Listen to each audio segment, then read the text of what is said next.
Evolutionary biology, as it turned out, was the galaxy's most reliable fortune-teller, and every species that had survived long enough to develop space travel learned one fundamental truth. Creatures with forward-facing eyes were not there to make friends. This wasn't superstition or xenophobia. This was mathematics, biology, and several thousand years of documented evidence that beings who evolved to chase down their dinner rarely made pleasant neighbors. The Galactic Concordance had catalogued approximately 47,000 sentient species, of which a mere 3% qualified as apex predators. These species received special classifications, attended mandatory behavioral workshops, and generally got seated at the back of diplomatic functions where they couldn't make the herbivores nervous. The system worked beautifully, maintaining peace through a combination of mutual respect and strategic seating arrangements.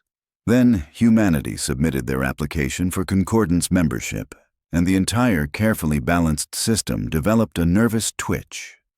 The evaluation committee had never seen a species quite like humans. Oh sure, the forward-facing eyes were concerning. The prominent canine teeth raised eyebrows, or equivalent sensory appendages. But what really disturbed the assembled xenobiologists was the sheer versatility of human aggression. Most predators specialized. Humans apparently woke up each morning and decided which hunting strategies sounded fun. Pursuit predation? Humans invented marathon running, which seemed less like hunting and more like showing off. Ambush tactics?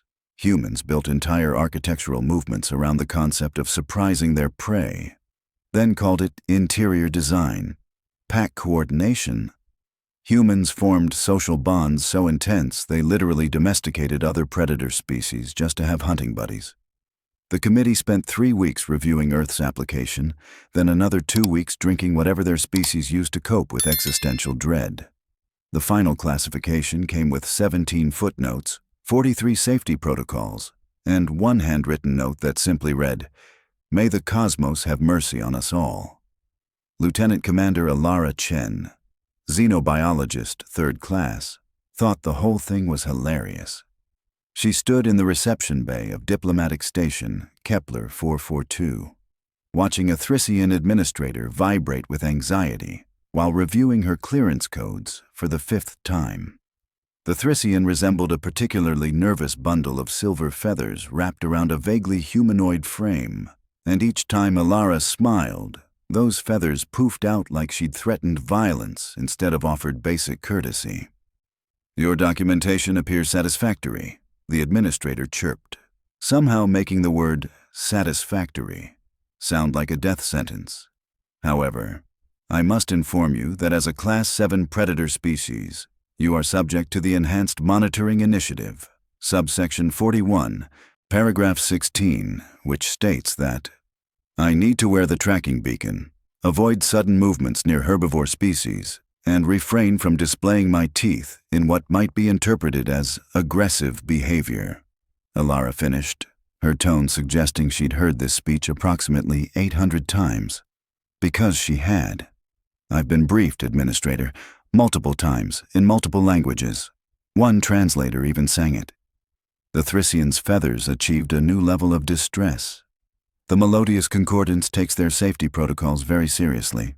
"I'm sure they do." Alara adjusted the absurdly large tracking device clipped to her collar, which blinked with enough luminosity to guide spacecraft through asteroid fields. "Though I have to point out that I'm here to work with children, younglings, the next generation of interspecies cooperation and all that optimistic nonsense." "Yes, well." The administrator consulted her datapad with the focus of someone reviewing classified military intelligence. The Interspecies Youth Education Program was designed to foster understanding between different civilizations. However, given your species classification, we must implement certain precautionary measures. Alara raised an eyebrow, which caused the Thrissian to flinch. Apparently, eyebrow movement fell under potentially threatening gestures in the revised safety manual. "The younglings will be accompanied by armed supervisors at all times during your sessions," the administrator continued. "Additionally, emergency response teams will maintain position outside the educational facility.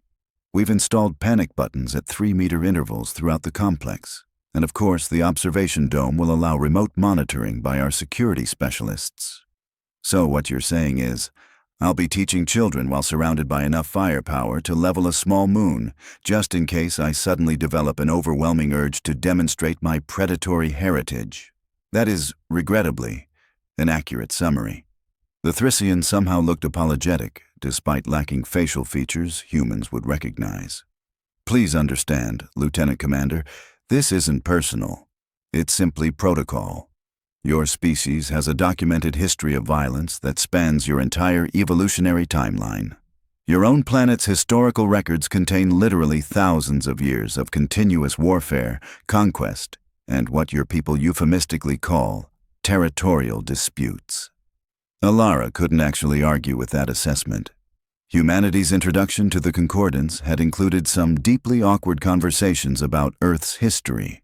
Turned out that most herbivore species spent their developmental centuries perfecting agriculture and philosophy, while humans had apparently decided that inventing 17 different ways to launch projectiles at each other constituted cultural advancement. Fair enough, she conceded, though I should mention that same violent species also invented the concept of fostering orphaned animals from different species, created elaborate social structures around protecting the vulnerable, and developed an almost pathological need to adopt anything we find remotely helpless. The administrator's feathers did something that might have been the Thrissian equivalent of a dubious expression. Yes, we've read about human pet culture. The xenosociology department remains deeply confused by it. Confusion is a reasonable response, Ilara admitted.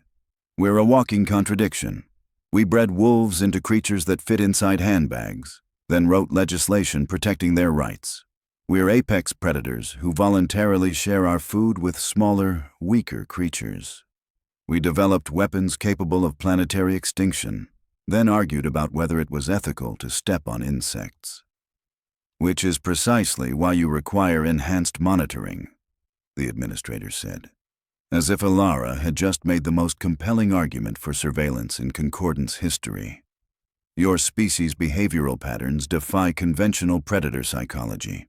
You're unpredictable, which makes you dangerous.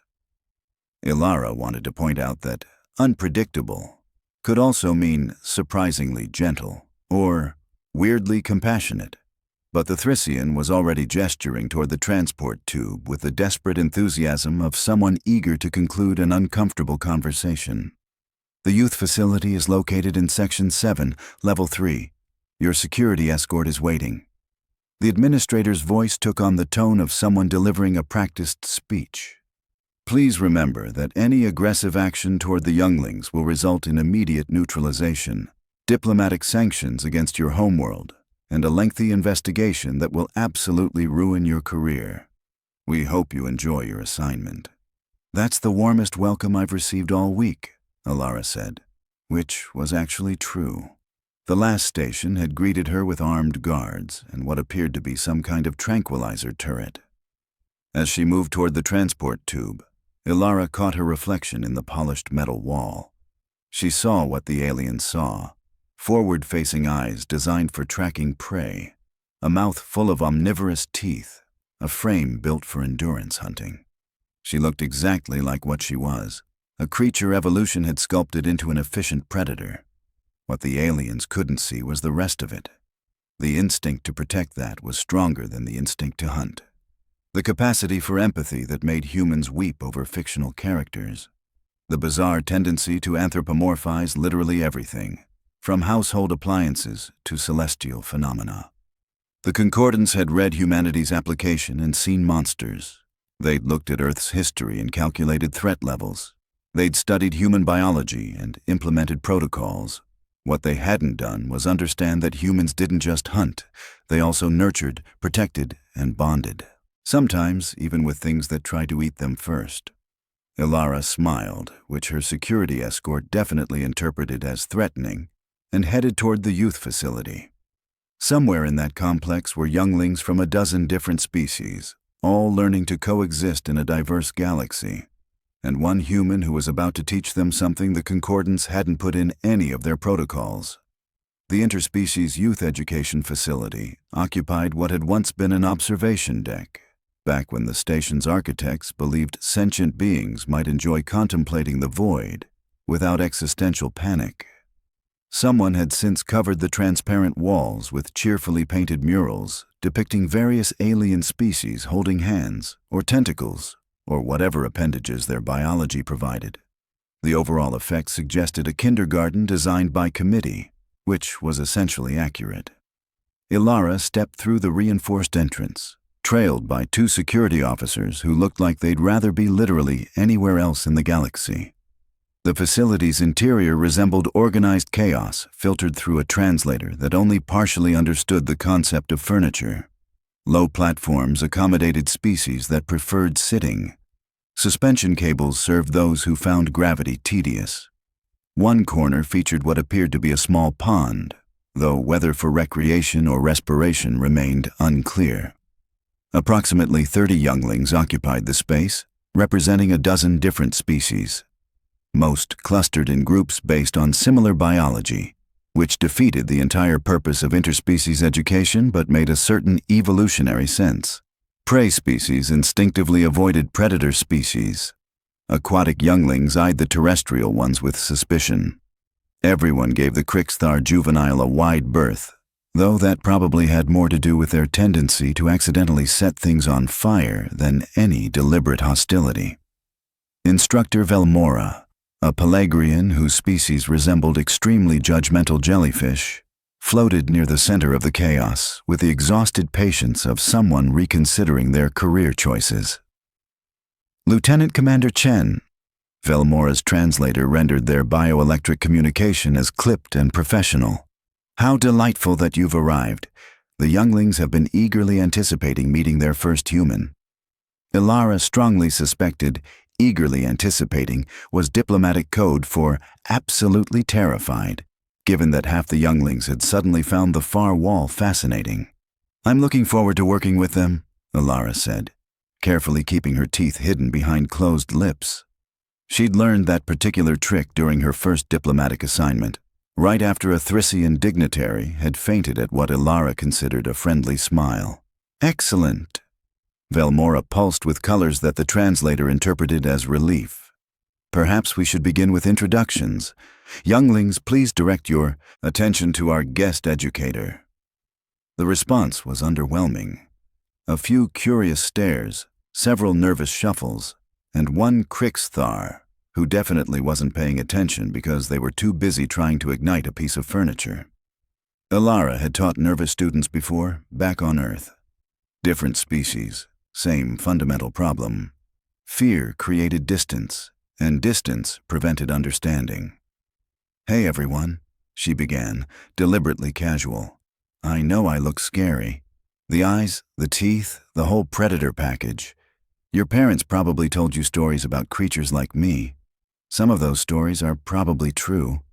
That got their attention. Nothing captured young minds quite like an adult admitting to being dangerous. But here's something interesting about humans, Ilara continued, slowly lowering herself to sit cross-legged on the floor, making herself smaller and less threatening. We're really bad at following our instincts. Evolution designed us to hunt, but we looked at that design and said, what if we did literally anything else instead? A small Thrissian chick, braver than the administrator downstairs, took 3 tentative hops closer. But you eat meat. Absolutely, some of us anyway. Others decided that sounded like too much work and became vegetarians just to be contrary. Ilara kept her voice gentle, conversational. We're predators who routinely ignore our predatory nature because we think it's more interesting to do weird things like bake elaborate desserts or build tiny furniture for our pets. What's a pet? This from a Quality youngling whose species resembled a cross between a turtle and a very concerned accountant. Oh, that's the really weird part, Ilara said, warming to her subject. Pets are other species that we voluntarily share our homes with. We feed them, protect them, and get absolutely nothing practical in return except companionship. Humans adopted wolves, which are basically land predators with excellent teeth, and spent thousands of years turning them into creatures that fit in our bags and wear tiny sweaters. The younglings exchanged glances, their various features expressing universal confusion. The concept of voluntarily sharing resources with other species without contractual obligation apparently broke several fundamental rules of galactic economics. "Why would you do that?" asked a small voice from the back. The speaker emerged slowly from behind a learning platform, revealing a Valkyrian cub who couldn't have been more than 4 cycles old. Valkyrians were relatively new to Concordance membership, having only achieved space travel within the last century. They resembled what Earth might have called a fox crossed with a rabbit, complete with enormous ears, soft fur, and eyes that seemed permanently surprised by existence. Their homeworld classified as marginally hazardous, featuring enough natural predators that Valkyrians had evolved a fascinating defense mechanism. When frightened, they became extremely aggressive, all teeth and claws and concentrated panic. The cub crept forward with the halting steps of someone whose curiosity barely outweighed their terror. Up close, Elara could see the youngling trembling, ears flat against their head in obvious fear. "That's a great question," Elara said softly. "Honestly, we do it because taking care of something feels good. Humans have this weird instinct where seeing something small and vulnerable triggers this overwhelming urge to protect it, even if it's not your offspring." The Valkyrian cub's voice was barely a whisper, especially if it's not our offspring. "We'll adopt literally anything, baby birds that fell out of nests, injured wild animals. One human I know adopted a rock because they thought it looked lonely." Several younglings made sounds that translators interpreted as laughter. The Valkyrian cub moved closer, curiosity temporarily overriding fear. "Can I?" The cub hesitated, ears twitching. "Can I touch your hand? I've never seen a human before." Elara's security escort tensed, hands moving toward their weapons. Velmora pulsed alarmed colors. Every adult in the facility suddenly looked like they were witnessing the prelude to a diplomatic disaster. "Of course you can," Elara said, extending her hand slowly, palm up, fingers relaxed. Non-threatening. Open. The universal gesture that said, "I mean no harm," across 1,000 different cultures. The Valkyrian cub approached with heartbreaking caution, each step a victory over instinct. Those enormous eyes fixed on Elara's hand like it might suddenly transform into something dangerous. Which, to be fair, it could. Human hands were remarkably versatile instruments of violence when necessary. But Elara kept perfectly still, letting the youngling set the pace, demonstrating the patience that human evolution had developed right alongside all that predatory efficiency. The cub reached out with one small paw, barely touching Elara's palm. The fur was incredibly soft, and Elara could feel the rapid heartbeat pulsing through that tiny body. The youngling was absolutely terrified, operating on pure courage and childhood curiosity. "Your skin is strange," the cub whispered. "Not like fur, not like scales." "We're pretty weird," Elara agreed. "No fur, no natural armor, terrible sense of smell. We basically evolved without any of the useful survival traits and had to compensate with stubbornness and poor decision-making." The cub's ears twitched upward slightly, fear giving way to fascination.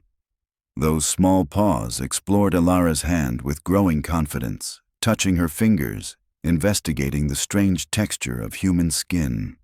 And then something shifted. Whether it was a sudden noise from across the facility, or the weight of all those watching eyes, or simply the accumulated stress of confronting a predator species, the Valkyrian cub's fear came roaring back. Those survival instincts kicked in with chemical precision, flooding the youngling system with panic hormones that demanded action. The cub's entire body went rigid, ears pinned flat, eyes wide with terror, and those small, sharp teeth sank into the soft flesh between Elara's thumb and index finger. Pain bloomed sharp and immediate. Blood welled around those needle teeth. Every adult in the facility moved at once, security officers drawing weapons, Velmora pulsing colors that probably meant something between horror and prepare for litigation. The Valkyrian cub released Alara's hand and stumbled backward, tiny chest heaving, eyes filled with absolute certainty that retaliation was coming. Because that's what predators did when you hurt them. That was the law of survival, written in genetic code across 1 million different species. Everyone in that facility knew exactly what happened next. They'd read the reports about human aggression. They'd studied Earth's history of violence. They'd implemented all those protocols specifically for moments like this. They knew what was coming. They were completely, utterly, catastrophically wrong. Ilara looked at her bleeding hand, then at the trembling cub, then back at her hand. The rational part of her brain cataloged the injury with clinical detachment. Minor puncture wounds, minimal damage, definitely going to need a bandage and possibly a tetanus shot equivalent. The rest of her brain, the part evolution had wired specifically for moments like this, made an entirely different calculation. Small creature, terrified, alone. "Oh, sweetheart," Ilara said softly, and reached for the cub. The security officers froze mid-draw. Velmora's translator made a sound like electronic choking. 30 younglings watched with the collective fascination of witnesses to something that violated every known law of physics. Because Ilara, bleeding from a bite wound inflicted by a frightened child, was not retaliating. She was not striking back. She was not demonstrating the predator response that every species in the concordance understood as fundamental truth. She was pulling the Valkyrian cub into a gentle embrace. "It's okay," Ilara murmured, cradling the shaking youngling against her chest, completely ignoring the blood dripping from her injured hand. "You're okay. I'm not angry. You were scared, and scared babies bite sometimes. That's perfectly normal." The cub went rigid with confusion, every instinct screaming that this was wrong, that predators did not comfort their attackers, that pain demanded retaliation. Those enormous ears twitched frantically, trying to process input that made no evolutionary sense. "But I hurt you," the cub whispered, voice breaking on the edge of tears. "I bit you. You're supposed to. To what? Bite you back?" Ilara's voice carried the gentle exasperation of someone explaining obvious facts to a confused child. "You're tiny. You're terrified, and you barely broke skin. I've gotten worse injuries from my own species' younglings during playtime." She adjusted her hold, one hand supporting the cub's back, the other, yes, the bleeding one, stroking those soft ears with deliberate tenderness. The gesture communicated everything words could not: safety, protection, forgiveness. The Valkyrian cub's trembling gradually subsided, replaced by shuddering breaths that might have been sobs or simply the aftermath of adrenaline. Those small paws clutched at Ilara's uniform, seeking the comfort that evolutionary programming insisted should not exist. "Why?" the cub finally managed. "Why aren't you angry?" Ilara smiled, and this time she didn't hide her teeth because the expression was so genuinely warm that even human predator features couldn't make it threatening. "Because you're a baby who got scared, and humans have this really inconvenient instinct where our first response to scared babies isn't violence, it's hugs." Around the facility, adults from a dozen different species struggled to process what they were witnessing. Their security protocols had not included provisions for apex predators responding to assault with affection. Their threat assessment matrices contained no variables for voluntary vulnerability. News traveled fast in diplomatic stations, mostly because gossip transcended species barriers, and everyone loved a good story. By the time Ilara finished her shift, bandaged hand and all, approximately 7 different versions of the incident had circulated through 16 decks, each iteration more dramatic than the last. The security officers filed reports that read like fever dreams. Velmora submitted documentation that required 3 revised drafts because the initial versions kept getting rejected for seeming implausible. The Thrissian administrator who'd greeted Ilara that morning spent 2 hours in what her species considered therapy, which involved sitting in a dark room contemplating the fundamental instability of reality. Within 48 hours, the incident had reached the Diplomatic Council's senior xenopsychology committee, who convened an emergency session to discuss what they were tentatively calling the paradox problem. Dr. Ket Van, a Kwalathi researcher who'd spent 3 decades studying predator species, stood before the assembled council with the exhausted demeanor of someone whose life's work had just been rendered obsolete. "We need to reconsider our entire classification system for humanity," he began, mandibles clicking in what his species expressed as frustration. "Our current protocols assume predator species respond to threats with proportional or escalated aggression. This assumption has proven accurate across 46 different apex predator civilizations. Humans are not following the pattern." "Perhaps it was an isolated incident," offered Councilmember Thress, whose species had evolved on a world so peaceful they'd only developed weapons after achieving space travel and realizing the universe was significantly more hostile than anticipated. One individual's aberrant behavior does not necessarily reflect species-wide tendencies. Ket Van pulled up a data file that made several council members recoil from its sheer volume. "I have documented 17,412 instances of similar human behavior patterns. Humans routinely risk personal safety to rescue individuals from other species. They form emotional attachments to creatures that cannot possibly reciprocate.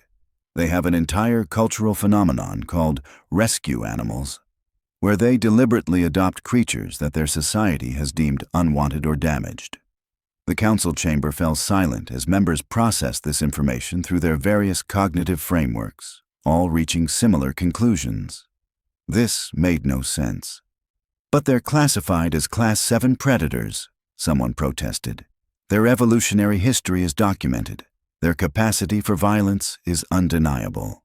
"Oh, their capacity for violence is absolutely terrifying," Ket Van agreed cheerfully. "Humans are potentially one of the most dangerous species we've encountered. They can switch from nurturing to lethal with remarkable speed. But here's what we missed. Humans don't view these traits as contradictory. They've somehow integrated both predator and protector instincts into a single behavioral framework." He displayed footage from the educational facility, showing Ilara cradling the Valkyrian cub while blood dripped from her hand.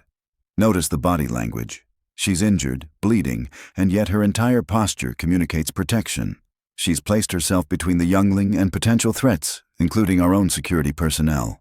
She's weaponized vulnerability." "That's not weaponization," corrected another researcher, a Melodius whose species communicated primarily through carefully modulated tones. "That's genuine caretaking behavior. The human's neurological scans show activation patterns consistent with parental bonding responses, not tactical manipulation." "Which is arguably more concerning," Ket Van replied. "Tactical manipulation we could predict and counter. Genuine instinctive compassion toward creatures that assault them? That's operating outside our models entirely." The debate continued for hours, winding through xenobiology, evolutionary psychology, and increasingly abstract philosophy. The fundamental question remained unanswered.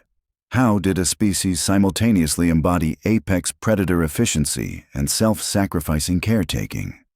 Meanwhile, back in the youth facility, Ilara had returned for her second day of teaching.